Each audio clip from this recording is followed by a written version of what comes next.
President, China supports the Security Council holding an emergency meeting regarding the United States military strikes on Venezuela.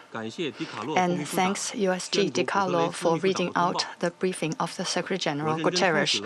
I have listened carefully to the statements of the briefers, and we welcome to this meeting the permanent representative of Venezuela and representatives of other countries.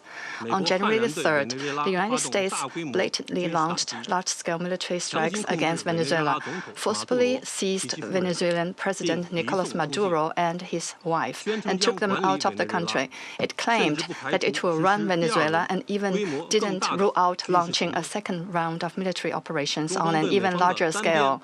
China is deeply shocked by and strongly condemns the unilateral, illegal, and bullying acts of the U.S.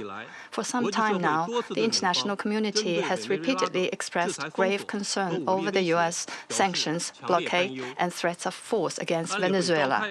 The Council convened 2 emergency meetings, during which Secretary General Guterres, many Council members, and countries in the region and beyond unanimously called for abiding by the UN Charter and the international law, maintaining calm and restraint, resolving disputes peacefully, de-escalating tensions, and safeguarding regional stability. However, as a permanent member of the Council, the U.S. has disregarded the grave concerns of the international community, wantonly trampled upon Venezuela's sovereignty, security, and legitimate rights and interests, and seriously violated the principles of sovereign equality, non-interference in internal affairs, peaceful settlement of international disputes, and the prohibition of the use of force in international relations.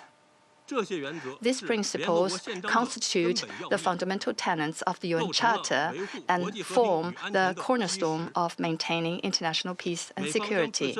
The U.S. has placed its own power above multilateralism and military action above diplomatic efforts, posing a grave threat to peace and security in Latin America and the Caribbean, and indeed internationally. China firmly opposes this, and the international community has also expressed widespread grave concern and strong condemnation. We urge the U.S. to heed the overwhelming voice of the international community, abide by international law and the purposes and principles of the UN Charter, cease infringing upon the sovereignty and security of other countries, stop toppling the government of Venezuela, and return to the path of political solutions through dialogue and negotiations.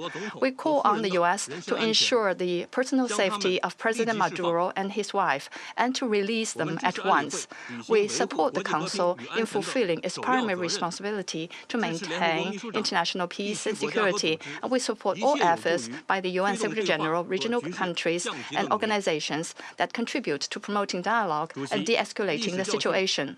President, the lessons of history are a stark warning. Military means are not the solution to problems, and the indiscriminate use of force will only lead to greater crisis. The U.S. bypassed the Council to launch military operations against Iraq, blatantly attacked Iran's nuclear facilities, and imposed economic sanctions, military strikes, and even armed occupations on multiple countries in Latin America and the Caribbean. These actions have caused persistent conflict, instability, and immense suffering for the ordinary people. Did these actions bring peace and stability? Did they bring development and prosperity? The international community sees this clearly. Venezuela is an independent sovereign state with every right to defend its sovereignty and national dignity.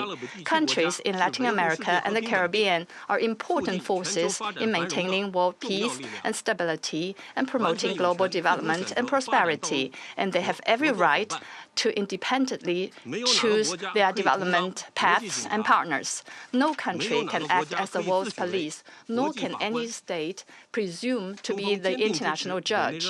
China firmly supports the government and people of Venezuela in safeguarding their sovereignty, security, and legitimate rights and interests.